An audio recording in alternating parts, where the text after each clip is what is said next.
I'm going to look and talk at you. At you? Not at That's the where I camera. look at you? I'll look at you. I will look at you too. That way it's good. Yeah. Hopefully you're okay with me Looking at you.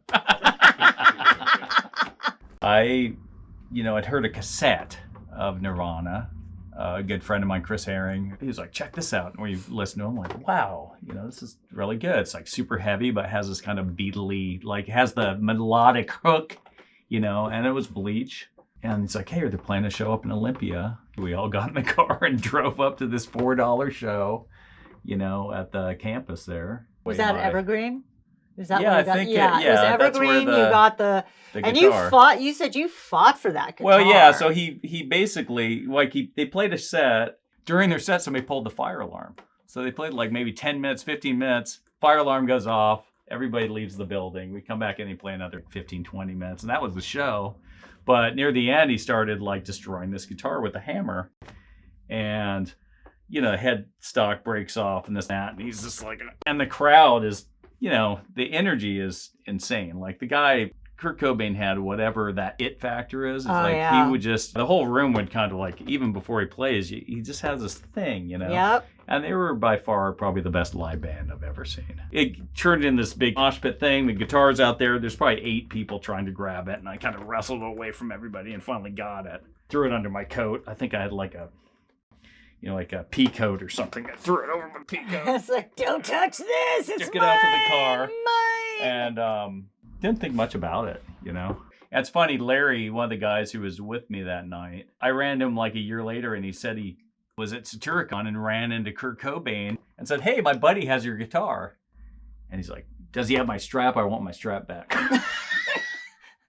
And it was like a crappy, like Ernie Ball, like orange strap. I remember him playing like the cheapest, like $12, like orange. I'll buy you a strap, dude. It's like, but he wants a strap back. I'm like, what the fuck, I always loved them. And I was so happy when you gave me that guitar. I mean, so much that I still have it. For my 25th birthday, they gave me a surprise party.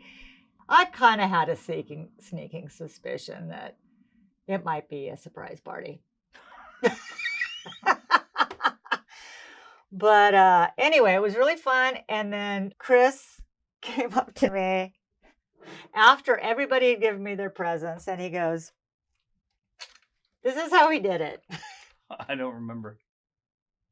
And I'm like, what the hell is that? Chris, a broken guitar. That's so weird. And he said it's Kurt Cobain's. I'm like, what? Because you knew what a fucking Nirvana fan I was. Yeah. And so you gave that to me, and like 6 months later, Nirvana Nevermind came out. Yeah. And we actually used that guitar in our Nirvana display contest at the Ooze. And I think that's why I gave it to you. I'm like, oh, you're doing Nirvana display contest. Oh, that might have been, yeah. It was so sweet. It's like best present ever.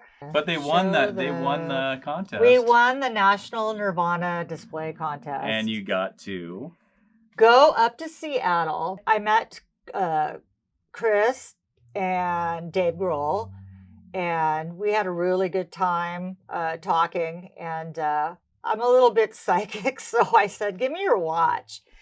And I like put my fingers on it, and I'm like, oh, gosh, you're going to have an interesting ride.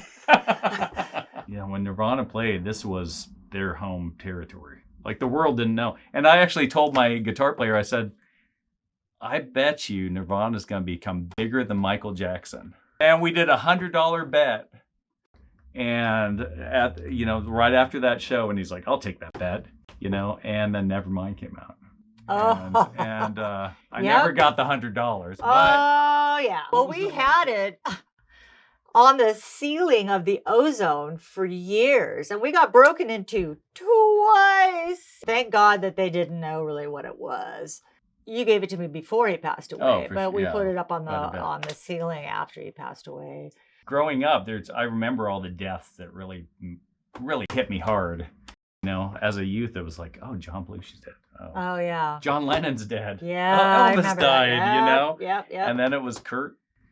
and Elliot. Certain ones, really, the echoes of what they did are so huge, they just keep going and going and going. And the kids just are like, you hear that music and it's just so genuine. That guy's writing it for himself and it just happens to resonate with a lot of people. Yeah. Yeah. It just seems like the right time. It's like I've had it for long enough, and I'm not getting any younger. I'd like to have a little retirement plan. Hopefully. So I hope it gets into hands that really appreciate it, because And I did for a long time. Yeah, and I hope that people can enjoy it. Yeah. That's the main thing. I hope it ends up somewhere where people can actually see it. Yeah, that would be nice. Check it out, or you know what I mean. Yeah. So. The guitar was the first time they ever played Endless Nameless. Oh yeah. First time. That's good. On that guitar.